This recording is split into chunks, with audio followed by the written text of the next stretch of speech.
Radhe Radhe everyone. अगर आप recent में ट्रेडिंग स्टार्ट किए हैं और आपसे बार बार ओवर ट्रेडिंग हो जा रहा है, ओवर ट्रेडिंग को कंट्रोल नहीं कर पा रहे हैं, तो आज मैं एक सिंपल सा तरीका आप लोग को बताऊंगा जिससे आप ओवर ट्रेडिंग को कंट्रोल कर सकते हैं। दोस्तों, ओवर ट्रेडिंग जो है ये ज्यादा नुकसान करवाता है अपने आप को मार्केट में, क्योंकि एक दो ट्रेड करके कोई उतना पैसा नुकसान नहीं करता जितना कि ओवर ट्रेडिंग करने से होता है।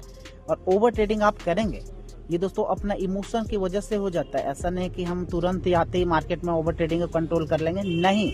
आप कुछ दिन प्रयास करेंगे, लगातार आप बार बार ट्रेड करेंगे, उसके बाद धीरे धीरे अपने आप से ये ओवर ट्रेडिंग कंट्रोल होगा। पहला तो ये तरीका है कि आप बार बार ट्रेड करेंगे, धीरे धीरे जैसे आपका मार्केट में एक्सपीरियंस बढ़ेगा तो अपने आप से ये ओवर ट्रेडिंग जो है कम हो जाएगा।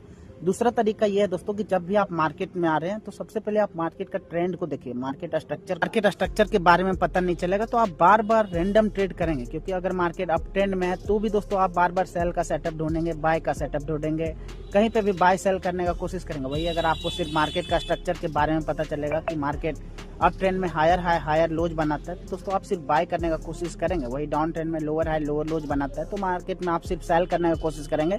वही साइडवेज में दोस्तों सपोर्ट और रेसिस्टेंस पे सिर्फ अपने को ट्रेड बनाना रहता है, तो यही दो लेवल पे एंट्री बनाएंगे, जिससे कि आप यहाँ पे देख सकते हैं। अभी बार इथेरियम का ये चार्ट है, पिछले 2 दिन से मार्केट इसी जोन पे फंसा हुआ है। ये देख सकते हैं मार्केट ने कि यहाँ पे लोअर हाई बना के यहाँ पे लोअर लोज बना के मार्केट इसी 2 जोन के बीच है। तो आप यहाँ पे कैसे बार बार ट्रेडिंग करेंगे? जब तक इस लेवल पे ना आके कोई कैंडल का क्लोजिंग इस लेवल के नीचे ना आएगा तब तक आप यहाँ पे कैसे ट्रेड करेंगे? उसी तरह इस लेवल पे जब भी आएगा मार्केट और इसके ऊपर कोई बुलिश कैंडल का क्लोजिंग नहीं आएगा तो कैसे ट्रेड करेंगे? इसलिए जब भी आप ट्रेड करने आ रहे हैं तो मार्केट स्ट्रक्चर को पहले सीखिए और हायर टाइम फ्रेम को यूज कीजिए। इस तरह से दोस्तों आप धीरे धीरे ओवर ट्रेडिंग कम कर सकते हैं। ऐसे आसानी से तो होगा नहीं, लगातार कोशिश करने के बाद धीरे धीरे कम हो जाएगा जब आप बार बार एक ही चीजों को करने लगेंगे तब।